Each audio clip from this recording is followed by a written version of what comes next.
बिस्मिल्लाहिर्रहमानिर्रहीम। जी बेटा, आज का जो हमारा टॉपिक है वो है टॉर्क और मूवमेंट ऑफ फोर्स। तो ये बात याद रखिएगा, टॉर्क आ जाए किसी जगह पे लिखा हुआ या आ जाए मूवमेंट ऑफ फोर्स, इन दोनों का एक ही मतलब है। टॉर्क क्या है, मूवमेंट ऑफ फोर्स क्या है, इसको समझने से पहले हम चंद एक बातें जो हैं यहाँ पर पहले डिस्कस कर लेते हैं।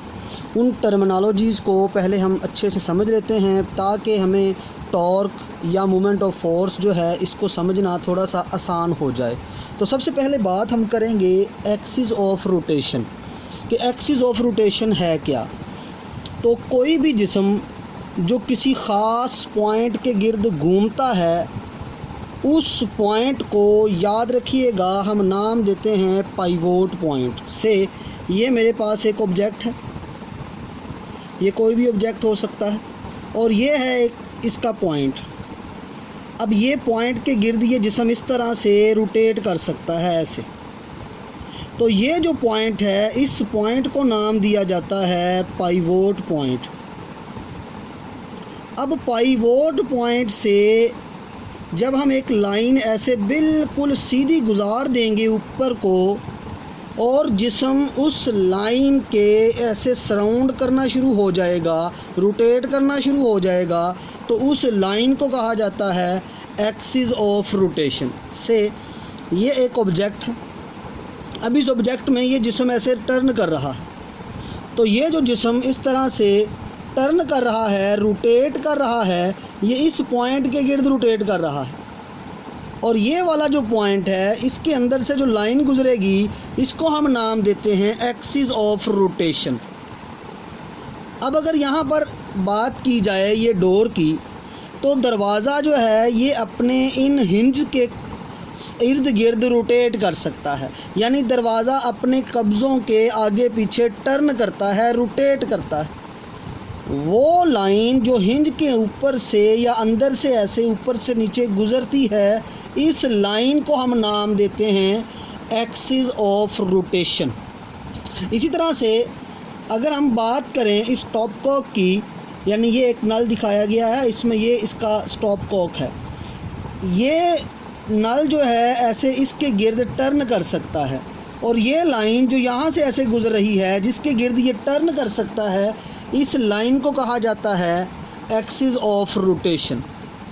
उसके बाद यहाँ पर आपको ये दरवाज़ा जो है इसका दिखाया गया है, इसका कब्ज़ा वगैरह दिखाया गया है, इसका लॉक दिखाया गया है। तो इसे हम टर्न करवाते हैं। जब ये टर्न करवाते हैं तो इस लाइन के इर्द गिर्द ये टर्न कर सकता है। तो ये लाइन क्या कहलाती है जी? Axis of rotation. अब कोई भी जिस्म जब टर्न करता है फोर्स की वजह से, तो वो किसी लाइन की सराउंडिंग में टर्न करता है। उस लाइन का नाम है लाइन एक्सिस ऑफ रोटेशन, और फोर्स की वजह से टर्न हो रहा है, इसलिए उसे हम नाम देते हैं टर्निंग इफ़ेक्ट ऑफ फोर्स। और टर्निंग इफ़ेक्ट ऑफ फोर्स जो है उसी का नाम है मूवमेंट ऑफ फोर्स, और उसी को हम नाम देते हैं क्या? उसी को हम नाम देते हैं जी टॉर्क। और याद रखना है, टॉर्क जो है ये एक वेक्टर क्वांटिटी है, और इसका यूनिट वही है जो वर्क का यूनिट है, यानी न्यूटन मीटर। तो ये आपने बात याद रखनी है। और टॉर्क जो है ये ड्राइव्ड क्वांटिटी में आता है। टॉर्क ड्राइव्ड क्वांटिटी है, यूनिट न्यूटन मीटर है, और ये एक वेक्टर नेचर रखती है। अब अगली बात जो हमने समझनी है वो है रिजिड बॉडी। रिजिड बॉडी क्या है? रिजिड बॉडी जो है, जब हम किसी जिस्म पे फोर्स लगाते हैं, तो फोर्स लगाने से जिस्म जो है वो डीफॉर्म नहीं होना चाहिए। अब देखिए, मैं इस पे फोर्स लगा रहा हूँ, तो फोर्स लगाने से इसकी जो शेप है वही रहती है, वो चेंज नहीं होती। जब फोर्स लगाएं उसमें शेप चेंज ना हो, उसे कहा जाता है रिजिड बॉडी। तो कोई भी जिस्म जिसको हम ऊपर फोर्स लगाएं, और फोर्स लगाने से वो जिस्म अपनी शक्ल को डीफॉर्म ना करे, बल्कि टर्न कर जाए किसी ख़ास पॉइंट की सराउंडिंग में, तो उस बॉडी को हम नाम दे सकते हैं रिजिड बॉडी, या हम ये कह सकते हैं कि रिजिड बॉडी एक ऐसी बॉडी है जिस पे फोर्स लगाई जाए और फोर्स लगाने से उस बॉडी के अंदर जो मौजूद एटम हैं उनके दरमियान डिस्टेंस चेंज ना हो, उसे रिजिड बॉडी का नाम दिया जाता है। अब अगली बात जो हमने समझनी है यहाँ पर वो है line of action of force, के line of action of force क्या है। तो line of action of force, अब देखिए ये मेरे पास एक जिस्म है, इसमें मैं फोर्स लगा रहा हूँ यहाँ पर,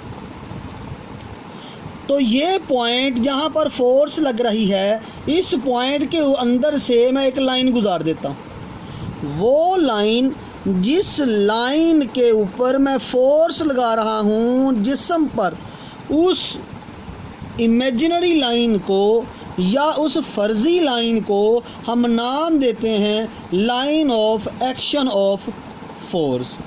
ये लाइन आ गई line of axis of rotation और ये लाइन आ गई line of action of force. तो ये देखिए ज़रा, आपकी बुक में ये डायग्राम बनी है, ये यहाँ पर फोर्स लग रही है तो इस लाइन को line of action of force कहा जाता है।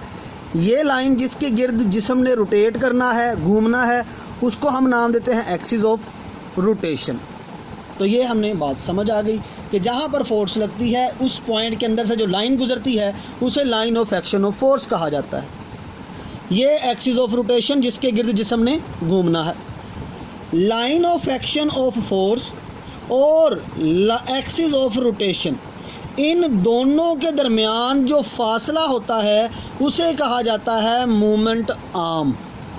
यानी यहाँ पर ये line of action of force है और ये line of axis of rotation है, इन दोनों के दरमियान जो फासला है इस फासले को हम नाम देते हैं क्या, मोमेंट आर्म। मोमेंट आर्म, इसे हम एल से आर से, ठीक है, इस तरह हम रिप्रेजेंट कर सकते हैं। तो ये हमें बात समझ आ गई। टॉर्क को समझने के लिए चंद एक टर्मिनोलॉजीज़ थी जिनको हमने पहले जान लिया। रिजिड बॉडी जिस पे फोर्स लगे और बॉडी डी शेप ना हो। एक्सिस ऑफ रोटेशन, वो पॉइंट, वो लाइन जिसके गिर्द जिस्म जो है वो टर्न कर सकता है, रोटेट कर सकता है। वो लाइन जिसके ऊपर फोर्स लग रही है, जहाँ पर फोर्स लग रही है उस पॉइंट के अंदर से गुजरने वाली लाइन को हम नाम देते हैं line of action of force. Line of action of force और एक्सिस ऑफ रोटेशन के दरमियान जो फासला है उसे कहा जाता है मोमेंट आर्म, उसे एल से या आर से ज़ाहिर किया जाता है। अब हम डिटेल से समझते हैं टॉर्क को कि टॉर्क क्या है। तो बेटा टॉर्क जो है, मेरे पास ये एक जिस्म है, इस जिस्म पे ये मैंने एक पॉइंट लगा लिया, इसको नाम देते हैं पाइवोट पॉइंट क्योंकि जिस्म इसके गिर्द टर्न करेगा। ये इसके अंदर से लाइन गुजर रही है और ये लाइन क्या कहलाती है, ये लाइन कहलाती है एक्सिस ऑफ रोटेशन। अब जिस्म पे फोर्स लग रही है यहाँ पर और ये फोर्स एफ है जिसकी वजह से जिस्म जो है ऐसे टर्न कर सकता है, ऐसे रोटेट कर सकता है। तो ये इस तरह से जिस्म जो है रोटेट करेगा। तो ये पाइवोट पॉइंट। अब ये फोर्स और यहाँ के दरमियान जो फासला है इसको नाम दिया जाता है मोमेंट आर्म जो कि एल है। और ये लाइन, इसको हम line of action of force का नाम देते हैं। फोर्स जो है इसका रिलेशन याद रखिएगा मोमेंट आर्म जो है इसके साथ क्या है।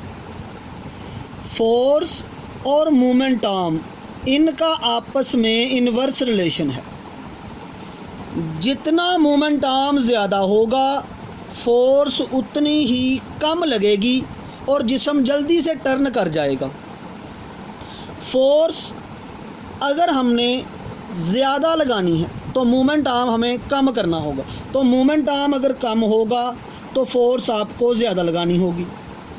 अब देखिए, आपने देखा होगा दरवाज़ों के लास्ट पे हम जो है हैंडल वगैरह लगाते हैं, हम वो दरवाज़ों के एजेस के ऊपर लगाने की बजाय हम दरमियान में या उसके कब्ज़ों के करीब क्यों नहीं लगाते। उसकी वजह मोमेंट आर्म कम हो जाता है, फोर्स ज़्यादा लगानी पड़ती है।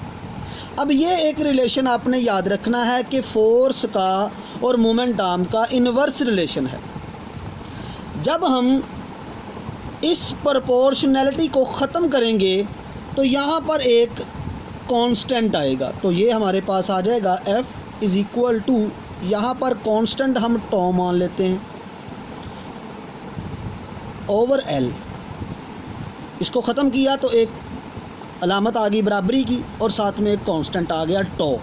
इसको हम इस तरफ मल्टीप्लाई कर देते हैं, तो force multiply moment arm is equal to आ गया टॉ। ये हमारे पास जो टॉ है इसी को नाम दिया जाता है टॉर्क का।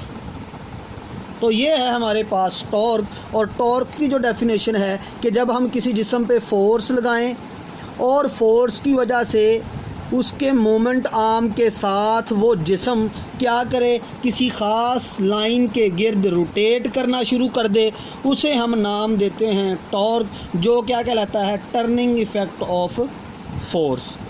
तो यहाँ से हमें बात समझ ये आई कि अगर मोमेंट आर्म ज़्यादा होगा तो फोर्स कम लगानी पड़ेगी टार्क हासिल करने के लिए, और अगर मोमेंट आर्म कम होगा तो फोर्स ज़्यादा लगानी पड़ेगी टार्क हासिल करने के लिए।